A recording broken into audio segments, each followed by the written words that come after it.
బాబోయ్, ఈ తరానికి ఏమైంది, ఇంత పిచ్చి పనులు ఎందుకు చేస్తున్నారు అంటూ ప్రశ్నిస్తున్న వారికి ఒక్కటే సమాధానం: సోషల్ మీడియా వైరల్ కోసం. తమ వీడియో వైరల్ కావడానికి ఎంతకైనా ఎంత దూరమైనా వెళ్ళడానికి కొంతమంది సై అంటున్నారు. ఈ నేపథ్యంలోనే ముంబై ట్రైన్లో రీసెంట్ గా ఒక సంఘటన మహిళలను భయభ్రాంతులకు గురి చేసింది.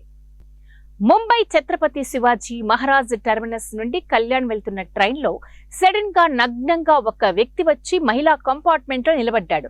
అతడిని అక్కడి వారందరూ చూసి గట్టిగా కేకలు వేసి వెళ్లిపోమ్మని చెప్పినా అతడు ఎవ్వరి మాట వినలేదు. వెంటనే టీసీని పిలిపించి విషయం చెప్పినా టీసీ గట్టిగా కేకలేసినప్పటికీ నిర్లక్ష్యంగా అక్కడే ఉండిపోయాడు. నెక్స్ట్ స్టేజ్ వచ్చేంత వరకు మహిళల మధ్యలోనే ఉన్నాడు నగ్నంగా. దీన్ని భరించలేని కొంతమంది మహిళలు గట్టిగా కేకలేస్తున్నారు. నెక్స్ట్ స్టేజ్ లో టీసీ అతడిని బయటకు బలవంతంగా నెట్టేశారు.